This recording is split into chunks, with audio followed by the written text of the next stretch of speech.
I decided to disappear after the divorce. Not in a dramatic way, just quietly. I sold everything that wouldn't fit in the back of my old pickup, drove north until the cell signal died, and bought 40 acres of steep timberland near the Idaho border for cash. No neighbors within 20 miles. That was the whole point. The first month felt like freedom. I built a small cabin with my own hands, dug a spring line, set up solar panels. I kept one luxury, a shortwave radio that could pick up distant stations at night. I told myself it was for emergencies. Really, I just didn't want to be completely alone with my thoughts. One evening in early November, I was splitting firewood when I noticed fresh tire tracks on the logging road that cuts across the far edge of my land. Deep treads, wide stance, someone with a serious four-wheel drive. The track stopped maybe 200 yards in, then turned around. I followed them on foot. They ended at a spot where people sometimes dump trash or shoot guns. Nothing there this time except a single red plastic gas can, brand new, still with the price sticker. I carried it back, figuring someone ran out of fuel and would return. I left it on my porch. 3 days later, the can was gone. In its place sat a folded piece of notebook paper under a rock. The handwriting was neat, almost childlike. Thank you. Need anything, just ask. No name, no footprints leading away. I checked. That night on the radio, I caught a faint conversation between two men. They were using channel 19, the trucker channel, but the signal bounced weird, like they were close. Told you he's alone up there. Doesn't matter. He took the can. That means he's friendly. Or stupid. Laughter, then static. I turned the radio off fast and sat in the dark with my rifle across my lap. I didn't sleep. The next morning I found a second note, slipped under my door while I was out checking snares. We left you a gift behind the woodshed. Don't waste it. Behind the shed was a cardboard box. Inside, 2 packages of ground beef, freezer burned solid, and a roll of $100 bills rubber banded together, 40 of them. $4,000. The meat smelled wrong, metallic under the frost. I burned the meat in my stove. The money I hid inside a coffee can under the floorboards.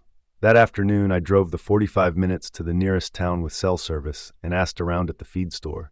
The old man behind the counter knew every vehicle in 3 counties.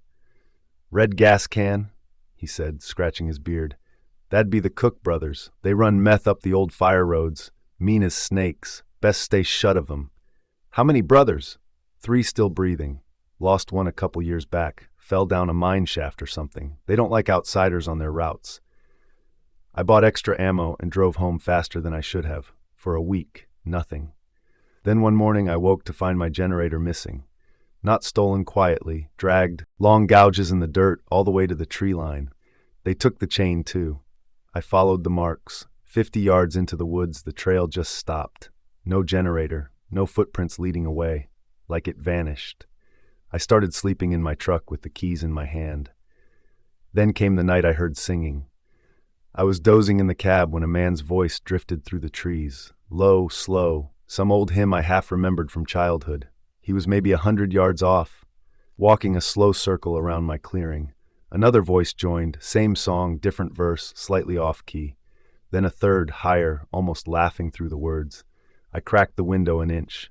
The singing stopped. A voice called out, calm and friendly, "You still awake in there, buddy?" I didn't answer. "We just want to talk about the money and the meat." I started the engine. Headlights swept the trees. For 1 second I saw them.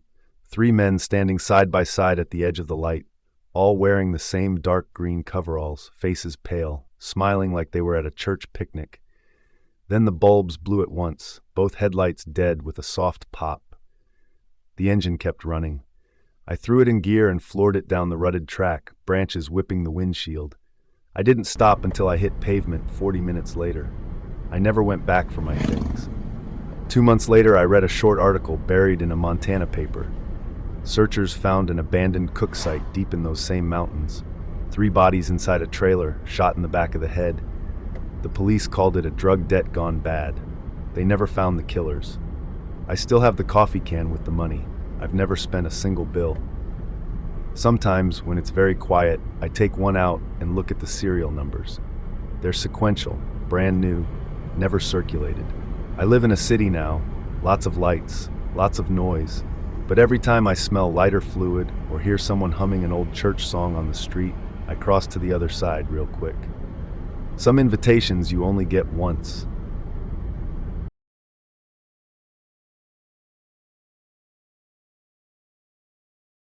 The rent kept climbing, the job was eating me alive, and I just wanted quiet. I sold almost everything, bought a cheap patch of forest land 2 hours from the nearest real town in northern Idaho, and moved into a tiny cabin I built myself from plans I found online. No power lines, no cell service, just a wood stove, rainwater barrels, and a long dirt road that turned to mud half the year. The first months were perfect. I chopped wood, grew potatoes, read books by lantern light. The only people I saw were the 2 old brothers who owned the land next to mine, Tom and Ray. They stopped by once a week in their rattling pickup to trade eggs for coffee or batteries. They never stayed long. Tom did most of the talking. Ray just nodded and looked at the ground. One afternoon in late October, Tom came alone. He stood at my door holding a paper grocery bag. "Ray's feeling poorly," he said. "Thought you might want these apples before they go bad." I took the bag. The apples were small and perfect. "Thank you. Tell Ray I hope he feels better." Tom scratched his beard. "You doing all right out here by yourself?" "I'm good, really good." He looked past me into the cabin, then back at the trees. "Folks get lonely. Sometimes lonely does funny things to a man." I laughed it off. He left. 2 days later, I was splitting kindling when I noticed boot prints in the soft ground behind my shed. Heavy prints, deeper than mine, coming from the woods and stopping right at the back wall. They didn't go anywhere else, just there and back the same way. I followed them 100 yards into the pines and lost them on rocky ground. That night, I barred the door for the first time since moving in. The next morning, the prints were back, closer, almost touching the shed. Someone had stood there a long time. I took my rifle and walked the whole property line. Nothing. I drove into town for supplies and asked at the little store if anyone had seen strangers around my road. The woman behind the counter shrugged. "Only you and the brothers live up that way now," she said. "Been quiet for years." When I got home, my door was open 6 inches. I always close it. Always. Nothing was missing. My canned food, tools, cash box, all exactly where I left them. But someone had sat in my only chair. The cushion was warm. I started sleeping with the rifle beside the bed. A week later, Ray showed up alone. It was the first time I'd seen him without Tom. He looked thinner. His eyes were red. "You got anything for a cough?" he asked. I gave him some honey and whiskey. He sat at my table and drank it slow. "Where's Tom?" I asked. "Home," Ray said. His voice was hoarse. "He don't like me coming over no more. Says I talk too much." "You're always welcome." Ray stared at the floor. Some things a man shouldn't know about his own brother. He left without another word. That night I heard dragging sounds behind the cabin. Slow, heavy, like something big being pulled across leaves. I opened the door with the rifle up. Nothing. Just darkness and the usual forest noise. In the morning I found a straight line of blood drops leading from the trees to my shed. Fresh. They stopped at the shed door. I opened it with the gun ready. Inside, hanging from the rafters by its back legs, was a deer. Gutted clean, head gone, blood still dripping into a plastic bucket someone had placed underneath. My bucket. The cut was perfect, professional. I cut it down, dragged it far into the woods, buried what I could. My hands shook the whole time. 2 nights later, someone knocked at 2 a.m. 3 slow knocks. I sat up in bed, rifle across my lap. Another 3 knocks. I whispered through the door, "Who is it?" No answer. I waited an hour, nothing else. At dawn, I opened the door. On the step was a mason jar full of dark liquid, blood. On top floated a single human tooth. I drove straight to the brothers' place. Their truck was there. Door partway open. I called for them. No answer. Inside smelled wrong. Old meat and something sharper. Tom sat in his rocking chair facing the window. His throat was cut so deep, his head tilted back unnatural. Ray lay on the kitchen floor in a lake of blood that had soaked into the wood. His wrists were torn open like he'd done it himself with the hunting knife still in his hand. On the table was a note in shaky writing. He made me help. I couldn't no more. I ran outside and vomited in the dirt. The sheriff came. They ruled it murder-suicide. Said Ray killed Tom, then himself. Case closed fast. I moved out the next week, sold the land for whatever I could get. Months later, I read an old newspaper article someone mailed me, no return address. Back in 1994, a young couple disappeared on the same stretch of forest. Their car was found running, doors open, groceries still in the back. Searchers found drag marks leading away into the trees. Nothing else ever turned up. The article quoted Tom talking to the reporter. "People think the woods take them," he said. "Woods don't take nobody. Sometimes a man just needs to keep what's his." I still check my doors every night. I live in a second-floor apartment now, with neighbors on every side. Sometimes I wake up at 2 a.m. sure I hear 3 slow knocks. They never come, but I know one day they will.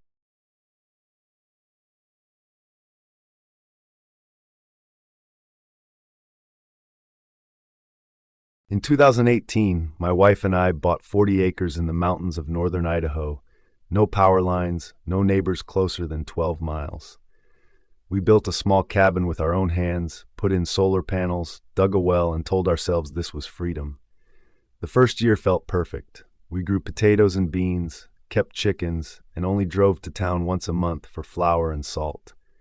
We liked the quiet. One October morning, I walked the fence line to check for elk damage. About 2 miles from the cabin, deep in the trees, I found a patch of ground that looked wrong. The pine needles were scraped away in a perfect circle, maybe 10 feet across. In the middle, someone had stacked rocks into a low cairn. Fresh rocks, still wet on the bottom. No footprints led in or out, just that circle and the cairn.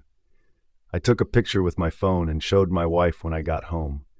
"Probably hunters marking a spot," she said, but her eyes stayed on the photo too long. That night we heard chopping, steady, slow thumps coming from the same direction. Not a chainsaw, an axe. We sat up in bed and listened until it stopped near dawn. The next week I went back with my rifle. The circle was bigger now, almost 20 feet. The cairn was taller, chest high, and someone had laid fresh pine boughs around it like a bed. On top of the rocks sat a single work glove, my glove, the left one I lost months earlier while splitting firewood. I knew it was mine because the thumb was worn through from the maul handle. I picked it up. Inside was warm. I ran home and told my wife we had to leave for a few days, go to town, think this through. She agreed fast. We packed the truck and locked the cabin. As we rolled down the dirt road, I watched the rearview mirror. Half a mile later, a man stepped out from the trees and stood in the middle of the track. Tall, thin, dressed in old green canvas like army surplus. He carried an axe on his shoulder. He didn't wave. He just looked at the truck until the road curved and he was gone. In town, we stayed with her sister. I called the sheriff. 2 deputies drove out the next day. They found nothing. No circle, no cairn, no glove, no footprints. They said maybe kids from the summer camp 20 miles away were playing tricks.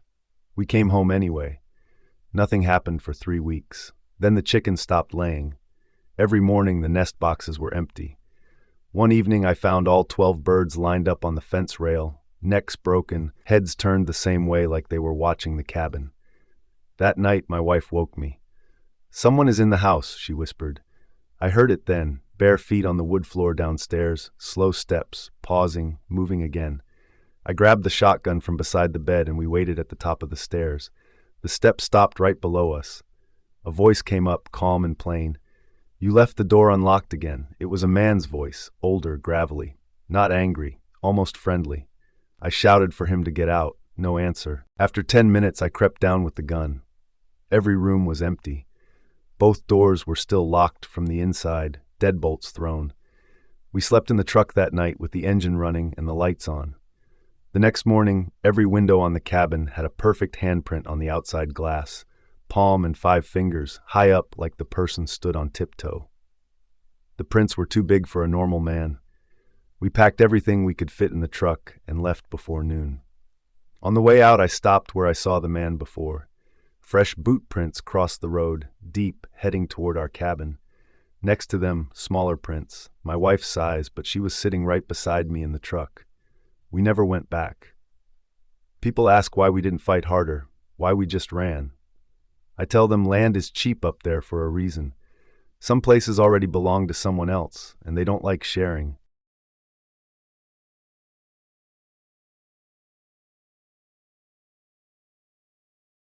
I decided to leave the busy world behind and build a small home deep in the Oklahoma woods. It was just me, my tools, and the quiet trees around. No phones ringing, no crowds pushing. I grew my own food, collected rainwater, and fixed what broke with my own hands. Life felt free, but sometimes lonely. That changed when the Wilson family drove up one afternoon in their old truck. The man stepped out first. He was tall, with a beard starting to turn gray. "Hello there," he called out, waving. His voice was friendly but tired. "I'm Tom. This is my wife, Anna, and our girl, Lily. She's 6. Anna smiled from the passenger seat, her hair tied back simple.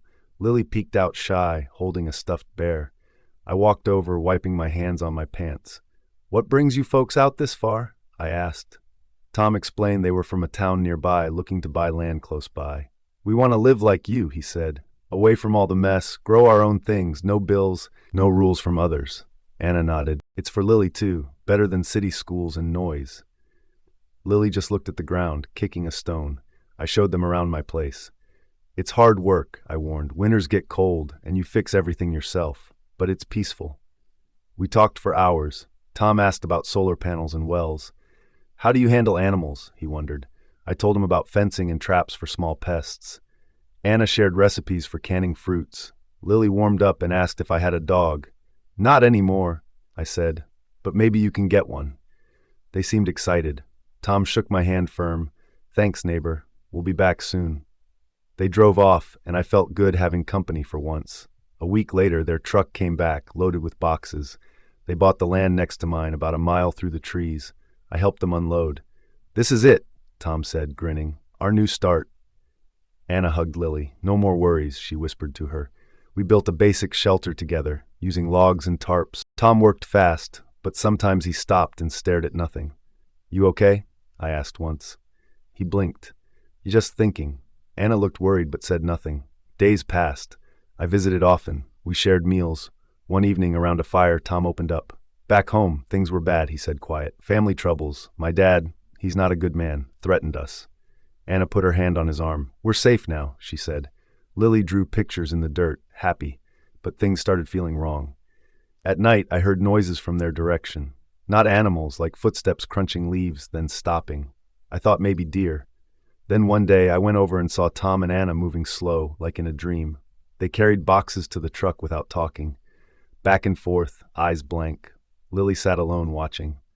"What's going on?" I called. Tom turned, his face empty. "Just packing," he muttered. Anna didn't look up. I got a bad feeling in my gut. "Packing for what?" I pressed. "We're going to check something," Anna said flat. Lily ran to me. "I don't want to go," she whispered. Her eyes were big, scared. I knelt down. "It's okay, kid. Your parents know best." But inside I wondered. Next morning, their place was quiet, too quiet.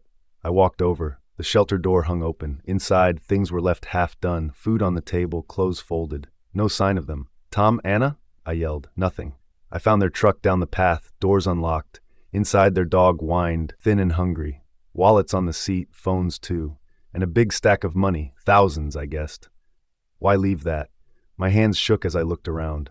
The dog licked my fingers, desperate. I fed it some scraps from my pocket. Then I checked the phones. One had a picture, Lily sitting on a rock, looking up with wide eyes like something frightened her bad. No other clues. I ran back to my cabin, locked the door. That night, footsteps came close. Crunch, crunch, stop. I grabbed my rifle, peered out the window. Shadows moved between trees, but no clear shape. A man? More than one? My breath came quick. I whispered to myself. Days turned to worry. I told the police what I saw. They searched but found nothing at first. "Maybe they just left," one officer said. But with the money and dog, no, I couldn't sleep. Every sound made me jump. Once, I heard a low voice outside, murmuring. I aimed the rifle but saw only darkness. Months went by. I stayed alert, fixed my fences higher. Then, years later, 4 years, hunters found bones in the woods not far from the truck. 2 adults, 1 child. Tests said it was Tom, Anna, and Lily. No one knew how they died. Bones too old to tell. Murder? Maybe from Tom's dad, or bad people they knew. Drugs? Rumors said they had cash from that. Or did they end it themselves? I still live here, but it's not peaceful anymore. I check locks twice, listen for footsteps. What if whoever did it comes back? The woods hide secrets, and now I know living off-grid isn't always safe.